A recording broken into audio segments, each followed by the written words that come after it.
Bismillahirrahmanirrahim. Assalamualaikum warahmatullahi wabarakatuh. Alhamdulillahi rabbil alamin. Wassalatu wassalamu ala ashrafil anbiya'i wal mursalin Sayyidina wa nabiyyina wa habibina wa syafi'ina Muhammadin wa ala alihi wa ashabihi ajma'in. Allahumma anfa'na bima 'allamtana wa 'allimna ma yanfa'una wa zidna 'ilman. Allahumma faqihna fid din wa 'allimna ta'wil waj'alna minal ladzina yastami'una al-qawla fayattabi'una ahsanah. Allahumma arinal haqqa haqqan warzuqna ittiba'ah wa arinal batila batila warzuqna ijtinabah wa adkhilna birahmatika fi 'ibadikas shalihin. Amma ba'd. Bapak Ibu sekalian, jamaah yang dimuliakan Allah Subhanahu wa taala, kita lanjutkan lagi pembahasan kita tentang kitab Al-Wafi Syarah Arba'in Nawawiyah.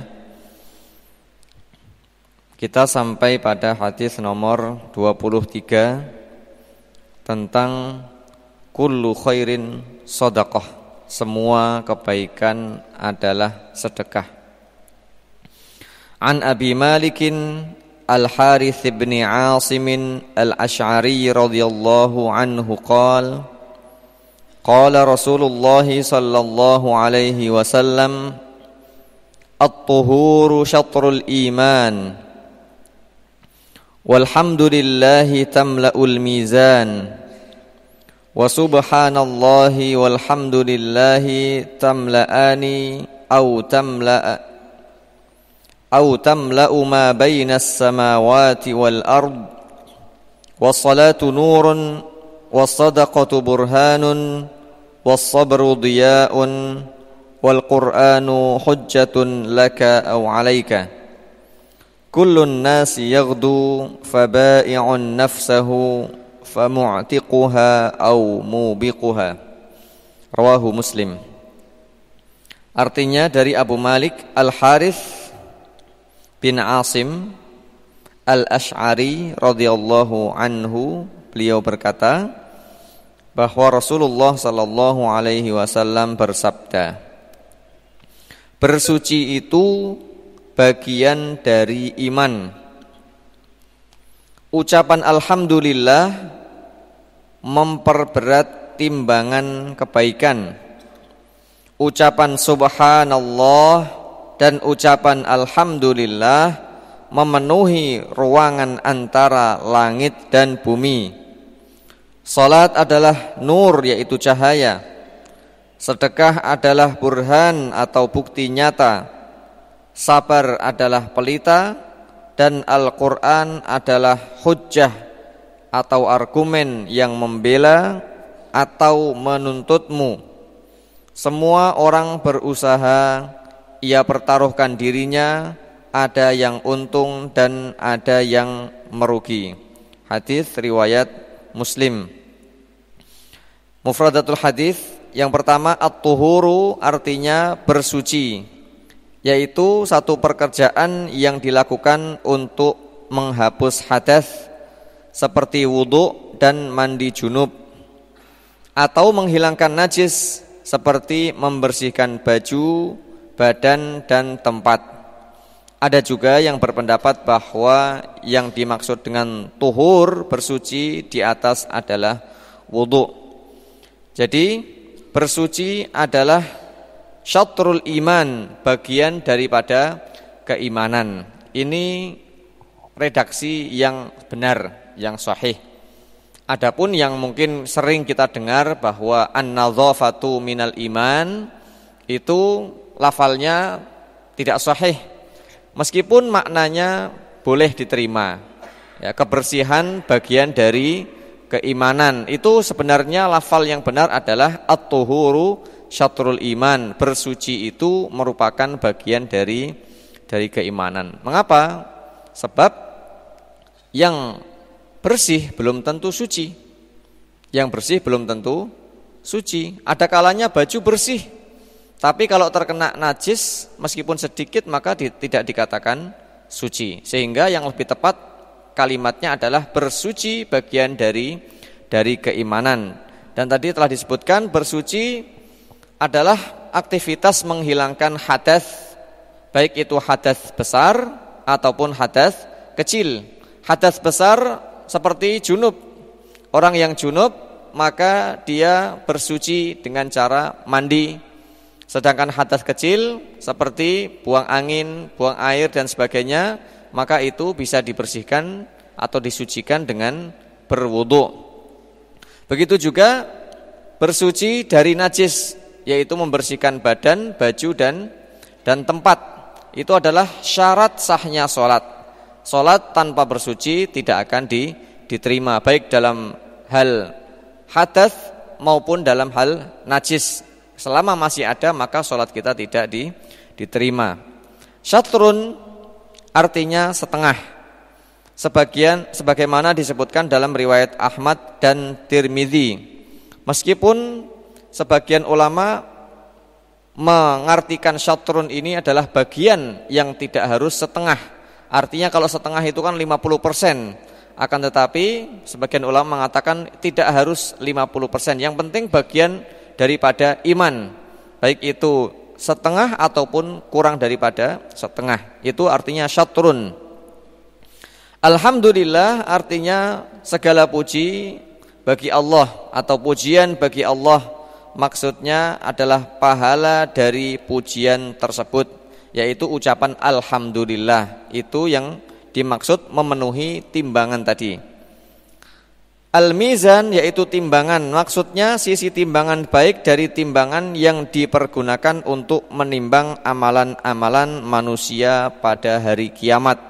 Jadi kita harus yakin, percaya bahwa nanti di akhirat itu ada yang namanya al-mizan, timbangan yang digunakan oleh Allah Subhanahu wa taala untuk menimbang amalan-amalan kebaikan. Dan beratnya timbang atau besarnya timbangan itu lebih besar daripada langit dan bumi. Lebih besar daripada langit dan bumi. Dan tidak bisa kita bayangkan bagaimana besarnya. Kalau langit saja sebesar ini, bagaimana timbangan nanti di akhirat.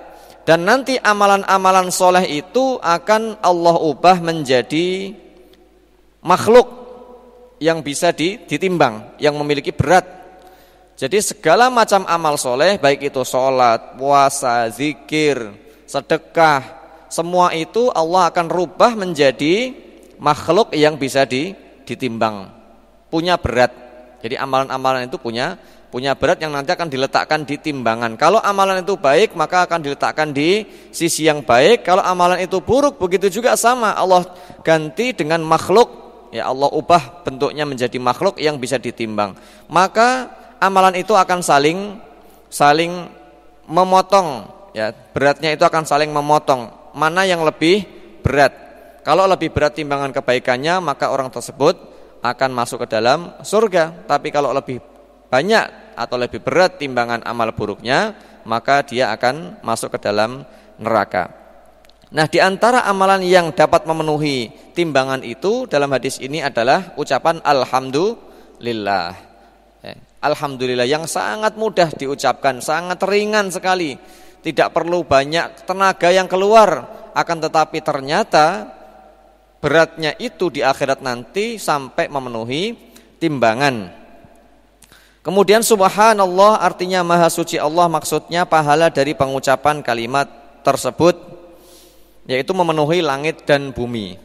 Oleh karena itu, ucapan alhamdulillah itu lebih utama daripada ucapan subhanallah. Kalau alhamdulillah memenuhi timbangan, tapi kalau subhanallah memenuhi ruangan antara langit dan bumi. Padahal timbangan itu besarnya lebih besar daripada langit dan bumi. Sehingga ulama mengatakan at-tasbih afdal minat tahmid. Tasbih ucapan alhamdulillah, at-tahmid afdal minat tasbih. Ucapan alhamdulillah itu lebih baik daripada ucapan subhanallah. Kecuali kalau subhanallah ditambahi dengan wa bihamdihi, maka di situ ada tasbih dan tahmid. Ya. Nah, ini. Selanjutnya, as-sholatu nurun. Salat adalah cahaya. Maksudnya dapat membimbing kepada perbuatan-perbuatan baik yang lain.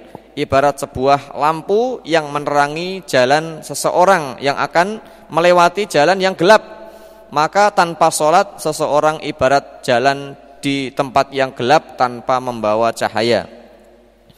Kemudian burhanun artinya adalah bukti yang menunjukkan benar atau tidaknya keimanan.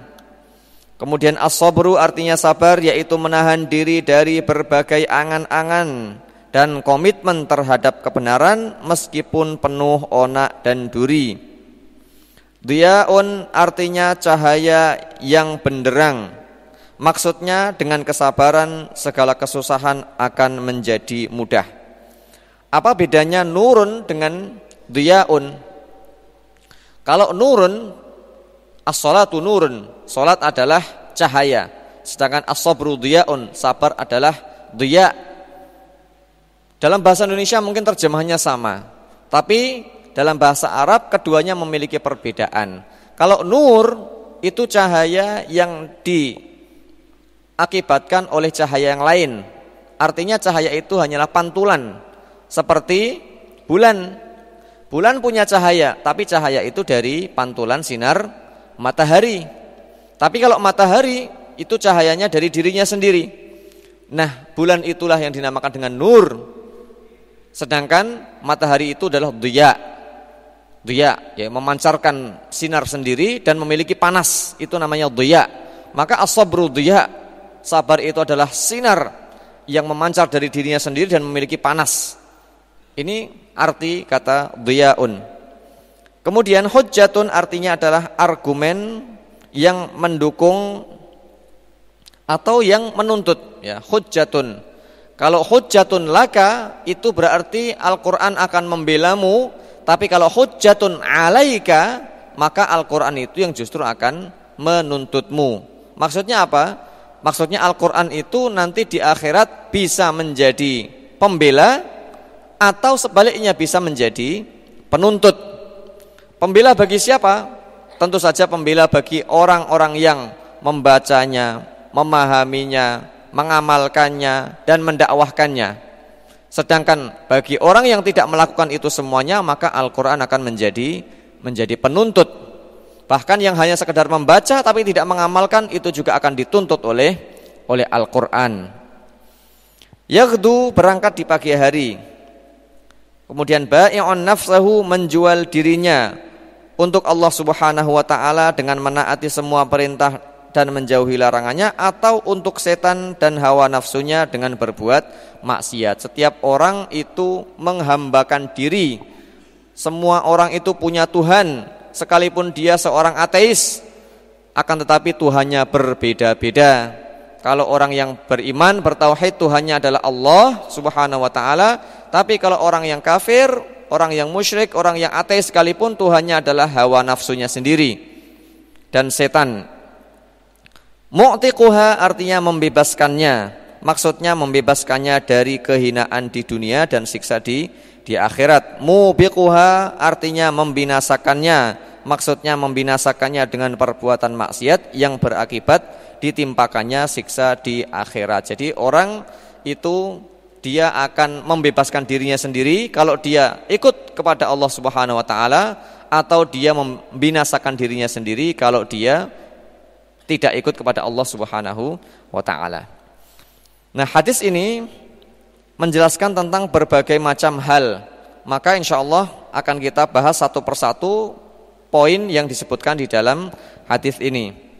Yang pertama, fiqhul hadis, hikmah yang sangat berharga.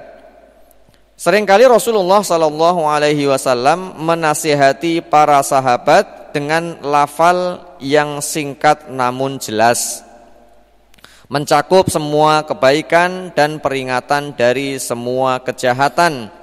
Tidak ada kerancuan pada lafal dan maknanya. Hadis yang kita bahas saat ini mencakup berbagai pengarahan yang mengagumkan dan hikmah yang sangat berharga. Ia adalah nasihat yang datang dari orang yang perkataannya tidak bersumber dari hawa nafsu, tapi wahyu atau dari wahyu yang diturunkan kepadanya. Sebagaimana dalam surat An-Najm, Wa ma yantiqu 'anil hawa in huwa illa wahyu yuha. Apa yang Rasul ucapkan itu bukan dari keinginan dirinya sendiri, tapi semua itu adalah wahyu yang diturunkan kepadanya. Yang kedua, tentang thaharah dan pahalanya. Thaharah atau bersuci merupakan syarat sahnya ibadah dan perlambang kecintaan kepada Allah Subhanahu wa taala. Rasulullah sallallahu alaihi wasallam telah menjelaskan bahwa thaharah yang dilakukan oleh orang-orang mukmin, baik itu terhadap badan dan pakaiannya, adalah refleksi dari keimanannya. Karena pelaksanaan thaharah merupakan perwujudan dari ketundukan terhadap perintah Allah, sebagaimana di dalam firman Allah Subhanahu wa taala surat Al-Baqarah ayat 21, A'udzu billahi minasyaitonir rajim. Ya ayyuhalladzina amanu ya ayyuhan nasu u'budu rabbakumul ladzi khalaqakum walladzina min qablikum la'allakum tattaqun. Hai manusia, sembahlah Rabbmu yang telah menciptakanmu dan orang-orang yang sebelummu agar kamu bertakwa. Dalam firman yang lain, idza qumtum ilas salati faghsilu wujuhakum wa aydiyakum ilal marafiqi wamsahu bi ru'usikum wa arjulakum ilal ka'bayn wa in kuntum junuban fattahharu. Hai orang-orang yang beriman, apabila kamu hendak mengerjakan salat, maka basuhlah mukamu dan tanganmu sampai dengan siku, dan sapulah kepalamu, dan basuh kakimu sampai kedua mata kaki, dan jika kamu junub maka mandilah, dan jika kamu sakit atau dalam perjalanan kembali dari tempat buang air atau kakus, atau menyentuh perempuan lalu kamu tidak memperoleh air, maka bertayamumlah dengan tanah yang baik atau bersih.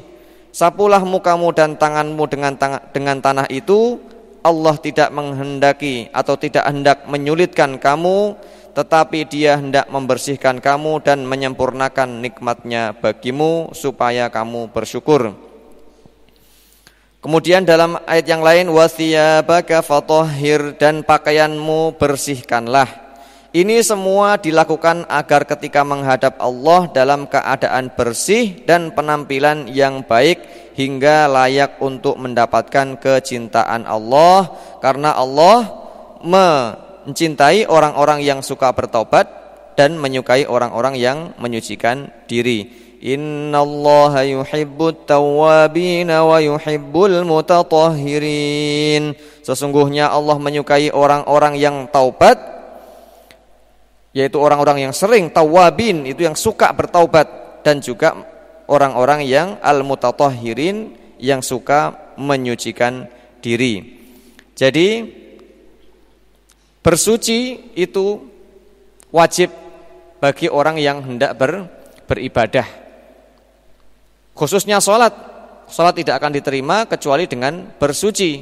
Dan bersuci ada dua, menyucikan fisik atau badan kita, dan yang kedua yang tidak kalah penting, bahkan lebih penting daripada itu, adalah menyucikan jiwa kita dari berbagai macam penyakit hati. Dari ini semuanya, yang pertama, thaharah adalah setengah iman. Rasulullah telah menjelaskan bahwa pahala bagi orang yang bersuci, wudu dan lain sebagainya akan menjadi berlipat ganda di sisi Allah hingga mencapai setengah dari pahala keimanan. Karena iman menghapus dosa-dosa besar dan kecil yang telah lalu, sedangkan thaharah khususnya wudu menghapus dosa-dosa kecil yang telah lalu. Dengan demikian seolah-olah setengah dari keimanan. Utsman radhiyallahu anhu berkata bahwa Nabi sallallahu alaihi wasallam bersabda, barang siapa yang berwudu dan menyempurnakan wudunya, maka dosa-dosanya akan keluar dari badannya sampai-sampai keluar dari bawah kuku-kukunya. Hadis riwayat Muslim. Di samping itu, iman merupakan pembersih jiwa dari debu-debu maknawi semisal syirik, nifak dan lain sebagainya. Sedangkan toharah bersuci merupakan pembersih badan dari kotoran-kotoran yang nyata. Karena itulah toharah khususnya wudu akan menjadi tanda bagi umat Muhammad pada hari kiamat sallallahu alaihi wasallam. Rasulullah sallallahu alaihi wasallam bersabda, sesungguhnya umatku akan dipanggil pada hari kiamat dengan penuh cahaya karena bekas wudu. Barang siapa yang bisa melebihkan cahayanya, maka lakukanlah. Inna ummati yud'auna yaumal qiyamati ghurran muhajjalin. Jadi nanti pada hari kiamat itu umat Nabi Muhammad akan dikenali dengan tandanya. Apa tandanya? Ghurran muhajjalin. Di sini diterjemahkan bercahaya atau penuh cahaya. Sebenarnya arti kata ghurran muhajjalin itu adalah kuda berwarna hitam yang kepalanya itu berwarna putih, wajahnya di mukanya itu ada warnanya putih, begitu juga di ujung kakinya yang 4 itu ada warna putih. Itu asli bahasa, ya makna kata ghurran muhajjalin, yaitu kuda yang hitam tapi di wajahnya ada warna putih, begitu juga di ujung kakinya yang 4 itu, depan 2 dan belakang 2. Ini perumpamaan bagi orang-orang yang beriman pada hari kiamat nanti. Dia akan dipanggil oleh Allah Subhanahu wa taala dalam keadaan wajahnya bercahaya, kedua tangannya bercahaya dan kedua kakinya bercahaya. Mengapa? Karena bekas wudu. Wajahnya yang dibasuh pada saat berwudu itu nanti pada hari kiamat akan memancarkan cahaya, rambut yang diusap juga nanti akan memancarkan cahaya, tangan yang dibasuh sampai siku nanti cahayanya juga sampai siku, kaki yang dibasuh sampai mata kaki juga akan bercahaya. Maka kata Nabi apa? Kalau ada di antara kalian yang bisa memanjangkan cahaya itu, maka panjangkanlah. Maka Abu Hurairah radhiyallahu anhu ketika mendengar hadis ini, beliau berwudu sambil melebihkan basuhannya. Jadi wajahnya dibasuh kemudian ditambah lagi dengan sampai leher-lehernya. Tangannya dibasuh sampai di siku, ditambah lagi sampai hampir ke ketiaknya. Begitu juga kakinya dibasuh sampai mata kaki, ditambah lagi sampai ke betisnya. Karena mendengar hadis ini bahwa nanti pada hari kiamat bagian tubuh yang terkena air wudhu itu akan bercahaya. Maka kalau bisa dipanjangkan cahayanya, silahkan dipanjangkan. Ya, semampu kita. Ini maksud daripada hadis ini. Yang kedua, toharoh adalah setengah dari sholat. Ada juga yang berpendapat bahwa yang dimaksud dengan iman dalam hadis di atas adalah sholat. Pendapat ini didasari oleh firman Allah Subhanahu wa ta'ala, dan Allah tidak akan menyia-nyiakan imanmu, yaitu sholat ke Baitul Maqdis. Maksudnya apa? Ini ada kisahnya, yaitu dahulu kaum muslimin melaksanakan sholat menghadap ke Baitul Maqdis atau Yerusalem, ya sekarang di Masjidil Aqsa di Palestina. Jadi dulu sebelum kaum muslimin menghadap ke Ka'bah, itu sholatnya menghadap ke Palestina. Maka kemudian turun firman Allah Subhanahu wa taala, fawalli wajhaka syatral masjidil haram. Mulai sekarang palingkan wajahmu ke arah Masjidil Haram, ke arah Ka'bah. Maka kaum muslimin berbondong-bondong memutar arah dari arah Masjidil Aqsa ke Masjidil Haram, dari Palestina ke Makkah. Maka kemudian Allah menjelaskan, dan Allah tidak akan menyia-nyiakan keimananmu selama ini. Maksudnya adalah sholatmu selama ini, bahwa kamu menghadap ke Baitul Maqdis itu juga sama diberi pahala oleh Allah Subhanahu wa taala dan tidak sia-sia. Ini maksud daripada iman dalam ayat ini. Sehingga syatrul iman oleh sebagian ulama, sebagian atau setengah dari iman itu diterjemahkan sebagai sebagian atau setengah daripada sholat. Mereka mengatakan karena toharoh merupakan syarat sahnya sholat, sedangkan syarat suatu perbuatan seakan setengah dari perbuatan tersebut. Yang ketiga, wudu merupakan kunci surga. Di dalam Al-Quran ditegaskan bahwa penyebab masuknya orang-orang kafir ke neraka adalah karena mereka tidak melakukan sholat. Allah Subhanahu wa ta'ala berfirman, ma salakakum fi saqar, apakah yang telah memasukkan kalian ke dalam saqar, yaitu nama sebuah neraka. Qalu lam naku minal musallin. Mereka orang-orang yang di neraka itu menjawab, kami dahulu tidak termasuk orang-orang yang mengerjakan sholat. Dengan demikian sholat merupakan penyelamat dari neraka dan jalan menuju surga. Sedangkan toharah adalah kunci dari sholat, maka secara tidak langsung ia merupakan kunci surga. Rasulullah SAW juga bersabda, tidaklah seorang muslim berwudu dan menyempurnakan wudunya, kemudian ia bangkit dan sholat 2 rakaat dengan penuh kekhusyukan, melainkan wajib baginya masuk surga. Hadis riwayat Muslim. Dalam hadis yang lain, tidaklah seseorang berwudu dan menyempurnakan wudunya, kemudian mengucapkan asyhadu an la ilaha illallah wa asyhadu an la ilaha illallah wa asyhadu anna Muhammadan abduhu wa rasuluh. Itu Rasulullah diganti dengan abduhu wa rasuluhu. Ya, lafal hadisnya yang benar adalah asyhadu an la ilaha illallah wa asyhadu anna Muhammadan abduhu wa rasuluhu. Artinya saya bersaksi tidak ada Tuhan selain Allah dan saya bersaksi bahwa Muhammad adalah hamba dan utusannya. Ya, terjemahnya yang benar seperti itu. Abduhu, hamba, dan utusannya, wa rasuluhu. Melainkan akan dibukakan baginya 8 pintu surga dan ia bisa masuk dari pintu mana yang ia sukai. Hadis riwayat Muslim. Itu semuanya menunjukkan keutamaan wudu, bahwa orang yang berwudu kemudian berdoa maka akan dibukakan baginya pintu surga. Yang keempat, wudu merupakan cerminan dari keimanan. Ini dikarenakan tidak ada seorang pun yang senantiasa menjaga wudu kecuali orang mukmin.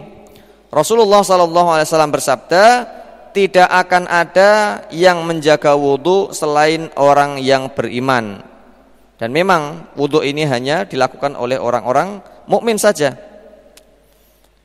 Karena wudu adalah sesuatu yang lebih dominan sisi batinnya, maka wajar jika orang yang selalu berwudu akan lebih dahulu masuk surga. Dan di dunia pun kelihatan, orang yang sering berwudu, sering melaksanakan sholat, di dunia sudah kelihatan, tampak ada kebersihan dalam wajahnya, ada cahaya, bukan cahaya fisik tapi cahaya maknawi, ada kesegaran dalam wajahnya, ada kebahagiaan, kemudian ada ramah dalam wajahnya, itu kelihatan. Berbeda dengan orang-orang yang tidak pernah berwudu itu, meskipun dia mungkin fisiknya sempurna, mungkin orangnya tampan atau orangnya cantik, tapi kalau tidak berwudu itu wajahnya sumpek, ya, dilihat itu enggak menyenangkan, selalu seperti ada masalah. Itu dari dunia saja sudah kelihatan, apalagi nanti di akhirat lebih kelihatan lagi. Orang yang berwudu akan bercahaya, dan cahaya itu bisa dilihat oleh semua orang. Suatu saat Rasulullah SAW memanggil Bilal bin Rabah lalu bertanya, ini salah satu keutamaan wudu. Wahai Bilal, dengan amalan apa kamu mendahuluiku masuk surga? Semalam aku masuk surga, aku mendengar bunyi alas kakimu di depanku, kata Nabi. Maka Bilal radhiyallahu anhu menjawab, ya Rasulullah, tidaklah saya mengumandangkan, ya itu yang lebih tepat, mengumandangkan azan, karena Bilal itu adalah seorang muadzin. Ya, mendengar itu diganti terjemahnya dengan mengumandangkan. Ma azantu qattu, tidaklah saya mengumandangkan azan, melainkan saya sholat 2 rakaat, dan tidaklah saya batal atau hadas, melainkan saya berwudu. Lalu Rasulullah SAW bersabda, berarti karena itu. Hadis riwayat Ibnu Khuzaimah. Maksudnya apa? Maksudnya Nabi memberitahukan kepada Bilal bahwa Bilal itu sudah terdengar suaranya di surga. Dalam riwayat yang lain, sandalnya sudah sampai di surga. Maka Nabi bertanya, ada apa? Amalan apa yang kamu lakukan wahai Bilal? Maka beliau menjelaskan bahwa setiap kali Bilal itu berhadas atau batal wuduknya, beliau kemudian selalu berwuduk. dan setiap beliau berwudu, beliau selalu sholat dua rakaat. Begitu juga setiap dikumandangkan azan, beliau juga selalu melaksanakan sholat dua rakaat. Maka dengan itulah kata Nabi, Bilal itu masuk ke dalam surga. Selanjutnya, thaharah adalah amanah. Rasulullah SAW bersabda, sholat 5 waktu Jumat hingga Jumat berikutnya dan menunaikan amanah merupakan kafarat, yaitu penghapus dosa di antara amalan-amalan tersebut.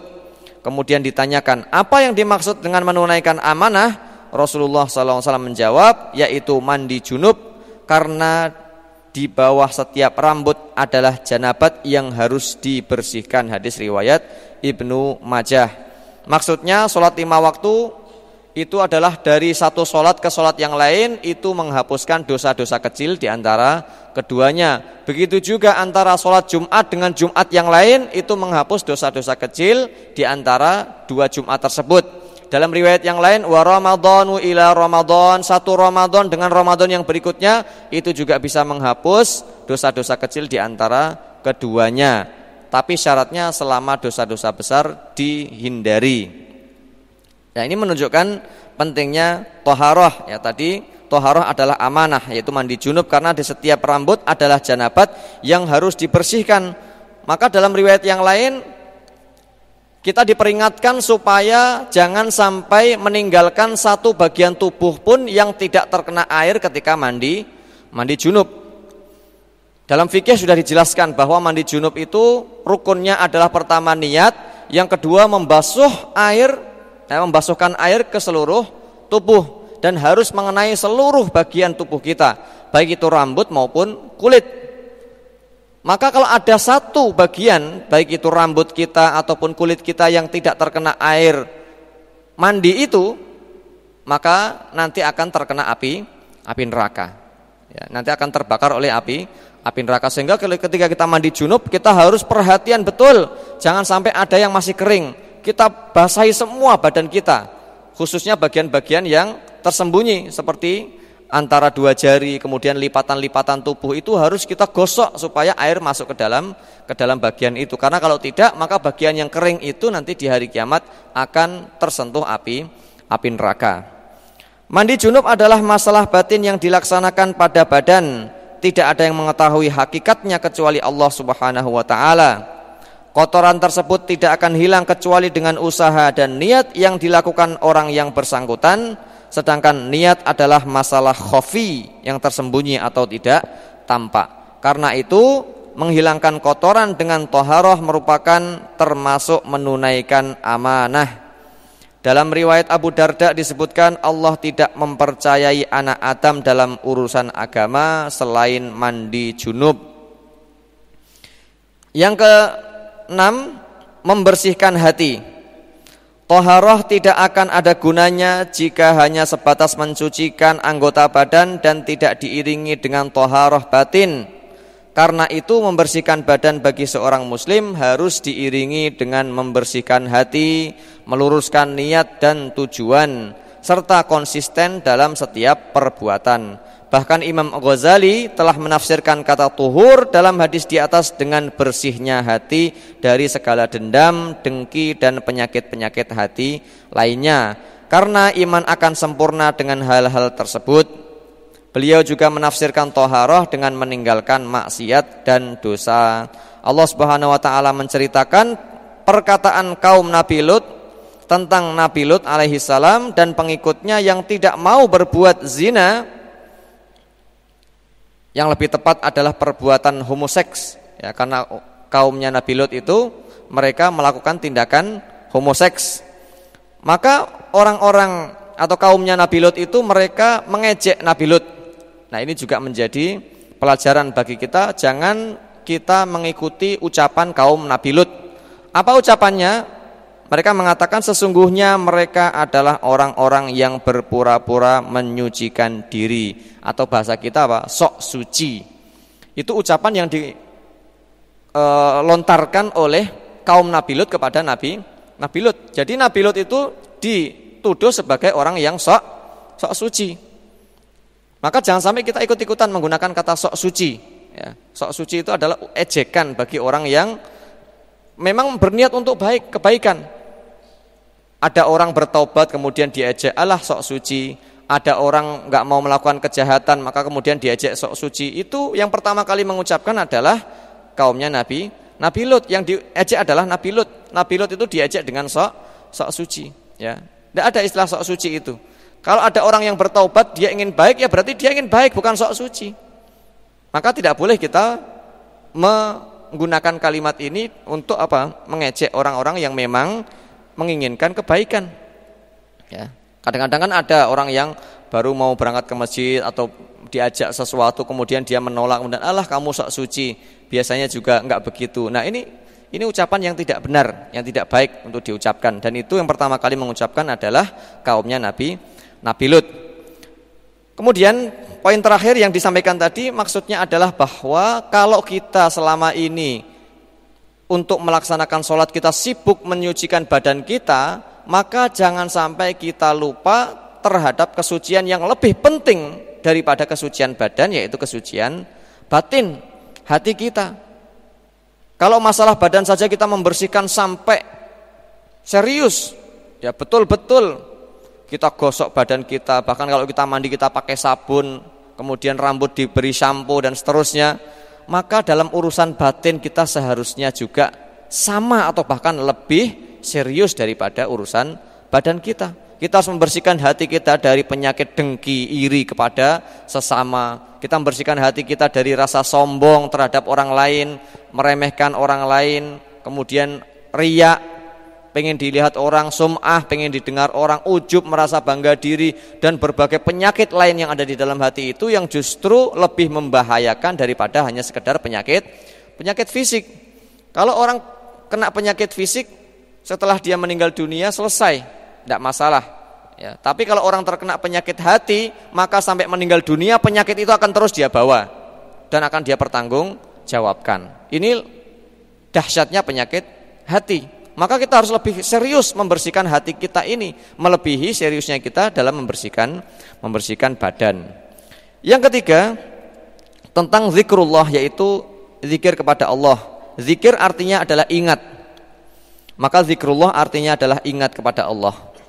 Bentuk pengungkapan rasa syukur kepada Allah adalah dengan banyak berzikir kepadanya, apalagi dengan lafal yang telah disebutkan Nabi SAW dalam berbagai hadisnya. Zikir tersebut akan memenuhi amal kebaikan pada hari kiamat, hingga amal kebaikannya lebih berat daripada keburukan yang telah dilakukan. Dengan begitu ia menjadi orang yang selamat dan dekat dengan Allah Subhanahu wa ta'ala. Apalagi jika selain memuji Allah, ia juga menyucikan, mengagungkan, meninggikan dan mengesahkan Allah Subhanahu wa ta'ala. Alhamdulillah memenuhi timbangan. Subhanallah dan alhamdulillah memenuhi yang ada antara langit dan bumi. Dalam riwayat Muslim yang lain dan lainnya disebutkan tasbih dan takbir memenuhi langit dan bumi. Dalam riwayat Tirmidzi tidak ada penghalang antara la ilaha illallah dengan Allah hingga sampai kepadanya. Dan masih banyak hadis-hadis yang menyebutkan keutamaan keempat kalimat tersebut. Di antaranya adalah hadis yang diriwayatkan oleh Abu Sa'id Al-Khudri radhiyallahu anhu dan Abu Hurairah radhiyallahu anhu berkata bahwa Rasulullah sallallahu alaihi wasallam bersabda, sesungguhnya Allah Subhanahu wa taala memilih 4 kalimat. Ini 4 kalimat terbaik, yaitu yang pertama subhanallah, alhamdulillah, la ilaha illallah, Allahu akbar. 4 kalimat yang paling baik yang dipilih oleh Allah Subhanahu wa taala. Barang siapa mengucapkan subhanallah, maka akan dicatat baginya 20 kebaikan dan akan dihapus darinya 20 kejelekan. Siapa yang mengucapkan Allahu akbar, maka akan mendapatkan hal yang sama. Siapa yang mengucapkan la ilaha illallah akan mendapatkan hal yang sama. Barang siapa yang mengucapkan alhamdulillah akan mendapatkan hal yang sama. Dan barang siapa yang mengucapkan alhamdulillahi rabbil alamin, maka akan dicatat baginya 30 kebaikan dan dihapuskan darinya 30 kejelekan. Hadis riwayat Ahmad.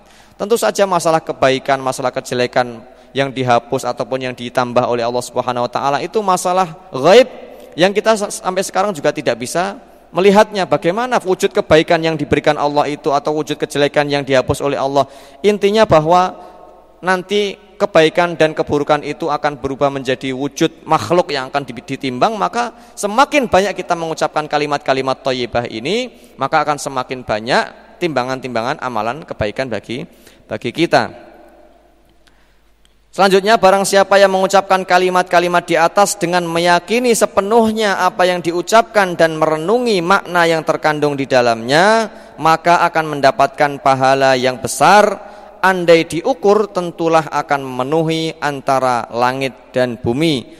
Bahkan seakan ia memiliki anak tangga untuk bisa sampai pada derajat yang paling tinggi. Rasulullah SAW bersabda, tidaklah seorang hamba mengucapkan la ilaha illallah dengan penuh keikhlasan kecuali akan dibukakan baginya pintu langit sehingga ia bisa sampai ke arsy selama ia menjauhi dosa-dosa besar. Hadis riwayat Tirmidzi. Orang yang bisa mencapai arsy adalah orang yang bisa mencapai derajat paling tinggi. Para ulama berkata, keempat kalimat tersebut adalah amalan-amalan yang kekal dan soleh, al-baqiyatus sholihat. Sebagaimana disebutkan dalam firman Allah, al-malu wal banuna zinatul hayatid dunya. Harta dan anak-anak adalah perhiasan kehidupan dunia. Wal baqiyatus salihatu khairun 'inda rabbika thawaban wa khairun amala. Tetapi amalan-amalan yang kekal lagi soleh adalah lebih baik pahalanya di sisi Rabbmu serta lebih baik untuk menjadi harapan. Maka para ulama menafsirkan kalimat-kalimat yang soleh yang dimaksud dengan yang kekal dan soleh tersebut kalimat-kalimat thayyibah, subhanallah walhamdulillah wala ilaha illallah wallahu akbar, karena pahalanya akan kekal dan berkembang di sisi Allah. Dengan begitu jelas lebih baik dibandingkan dengan harta, keluarga dan juga anak-anak. Harta ketika kita meninggal kita tinggalkan. Begitu juga dengan anak, dengan keluarga, semua ketika meninggal dunia kita tinggalkan. Adapun kalimat-kalimat thayyibah tadi, ketika kita meninggal dunia justru malah itu yang nanti akan menemani kita di alam kubur sebelum kita menghadapi perhitungan nanti di hari kiamat. Intinya apa? Dari hadis ini Rasulullah SAW ingin menunjukkan kepada kita bahwa kita nanti di hari kiamat akan menghadapi hari yang besar dan kita butuh persiapan yang banyak, yang cukup. Akan tetapi ada amalan-amalan pamungkas yang bisa kita lakukan dengan mudah dan itu bisa menjadi bekal kita di hari kiamat nanti, yaitu ucapan-ucapan yang baik. Dan ini bisa dilakukan oleh setiap orang. Kalau bersedekah misalnya hanya bisa dilakukan oleh orang-orang yang punya harta. Orang-orang yang kaya itu mereka bisa bersedekah. Adapun orang yang tidak punya harta, dia tidak bisa bersedekah. Begitu juga dengan misalnya haji, umroh, hanya bisa dilakukan oleh orang-orang yang punya harta. Akan tetapi ada amalan yang bisa dilakukan oleh semua orang, yaitu adalah berzikir, mengucapkan kalimat-kalimat thayyibah. Maka ketika sebagian sahabat itu datang kepada Nabi mengadu, wahai Rasulullah, kami kalah oleh saudara-saudara kami yang punya harta. Mereka bersedekah siang dan malam, sedangkan kami tidak punya harta. Maka Rasulullah menjelaskan kepada mereka, maukah kamu aku tunjukkan amalan yang bisa menyamai, bahkan mengungguli mereka? Maka Nabi pun mengajarkan kalimat-kalimat thayyibah, subhanallah, walhamdulillah, kemudian Allahu akbar. Setiap setelah sholat diucapkan sebanyak masing-masing 33 kali. Tapi kemudian berita itu juga sampai kepada mereka sahabat yang punya uang, yang punya harta, yang bersedekah.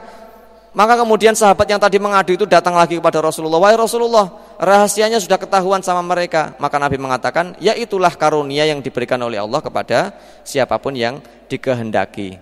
Maka bagi siapapun yang ingin memenuhi timbangan amalan kebaikannya nanti di akhirat, maka hendaknya dia memperbanyak ucapan-ucapan thayyibah, kalimat yang ringan, daripada kita diam saja Ya, di dunia ini kan banyak waktu yang tersia-siakan, dan nanti orang yang sudah meninggal dunia itu akan merasakan betapa berharganya ucapan-ucapan itu. Maka ada salah seorang anak perempuan meninggal dunia. Ini diceritakan oleh Imam Al-Ghazali dalam kitabnya Ihya Ulumuddin. Ada seorang anak perempuan meninggal dunia, kemudian malam harinya ayahnya bermimpi, ayah si perempuan yang meninggal dunia itu bermimpi dengan bertemu dengan putrinya tadi. Kemudian ditanya, "Nak, setelah kamu meninggal dunia, apa yang kamu rasakan, apa yang kamu dapatkan?" Maka kemudian anak tersebut mengatakan, "Wahai ayah, sesungguhnya saya mengetahui banyak hal yang saya sesali kenapa dulu saya tidak mengamalkannya, dan kalian juga sama mengetahuinya, tapi banyak di antara kalian yang tidak mengamalkannya. Kalian tahu tapi tidak mengamalkan." Kemudian anak itu mengatakan, "Wahai ayah, demi Allah, sesungguhnya satu ucapan tasbih yang dulu pernah saya ucapkan dan itu tercatat dalam amalan saya, dalam catatan amalan saya, itu lebih saya cintai daripada dunia dan seisinya. Apalagi sholat 2 rakaat yang dulu pernah saya lakukan di dunia, itu lebih saya cintai daripada dunia dan seisinya." Maka itulah ungkapan yang diucapkan oleh orang yang telah meninggal dunia. Jadi seandainya orang yang meninggal dunia saat ini mereka diizinkan untuk kembali ke dunia, mereka pasti akan berbondong-bondong berebut ingin kembali ke dunia, meskipun hanya diizinkan mengucapkan subhanallah saja. Mereka akan berebut untuk mengucapkan subhanallah karena mereka mengetahui betapa besarnya pahala itu. Apalagi sampai diizinkan sholat 2 rakaat, apalagi sampai diizinkan hidup lagi bertahun-tahun, mereka akan berebut lagi. Apalagi orang-orang yang kafir, setelah mereka mengetahui bagaimana setelah mati itu, mereka mengatakan, "Kembalikan kami wahai Allah, kembalikan kami di dunia, na'mal sholihan, kami akan beramal soleh." Akan tetapi Allah menjawab, "Walau ruddu la'atu limanuhu anhu." Seandainya mereka dikembalikan, mereka nanti akan lalai lagi di dunia. Awalnya ya semangat, tapi pas dihidupkan lagi Allah tahu mereka nanti akan lalai lagi, tertipu lagi dengan kehidupan dunia lagi, akan kembali lagi melakukan apa yang dulu pernah mereka lakukan. Jadi setelah kita mengetahui semua informasi ini, maka kita harusnya mengambil pelajaran bahwa hidup kita yang singkat ini, yang dalam sebuah hadis disebutkan bahwa umur Nabi Muhammad itu antara 60 sampai 70 tahun, maka inilah kesempatan kita mencari bekal sebanyak-banyaknya di dunia ini supaya di akhirat nanti kita beruntung. Al-kayyisu man dana nafsahu, kata Nabi, orang yang cerdas itu orang yang selalu memuhasabah dirinya, bukan memuhasabah orang lain, ngurusi dirinya sendiri dulu. Kemudian wa amila lima ba'dal maut, dan dia beramal, bersiap-siap untuk menghadapi kematian. Wal ajizu man atba'a nafsahu hawahu, sedangkan orang yang lemah, kata Nabi, orang yang mengikuti hawa nafsunya, tapi kemudian wa tamanna 'ala Allah, berangan-angan kepada Allah bisa masuk surga. Bagaimana bisa? Ya, enggak bisa. Dan setiap orang kalau ditanya pasti ingin masuk surga. Hatta orang yang kafir sampai orang yang ateis sekalipun, kalau dia ditanya pasti dia ingin surga, ingin masuk kehidupan yang nyaman, yang enak. Tapi tidak semua orang mengerti dan mengetahui jalan masuk surga. Yang mengerti dan mengetahui jalan masuk surga pun ternyata juga tidak semuanya meniti jalan itu. Maka inilah, ya, kullun nasi halaka, setiap orang itu celaka, illal ulama, kecuali orang-orang yang berilmu, yang mengetahui. Wal ulama'u halaka, dan orang yang mengetahui juga celaka, illal amilun, kecuali orang-orang yang beramal. Wal amiluna halaka, dan orang-orang yang beramal juga celaka, illal mukhlisun, kecuali yang ikhlas, dan yang ikhlas itu sedikit. Ya, maka ini perjuangan kita hidup di dunia ini. Setelah kita mengetahui, kemudian kita amalkan dan kita ikhlaskan amalan kita, supaya kita kelak di akhirat menjadi orang-orang yang beruntung. Amin ya rabbal alamin.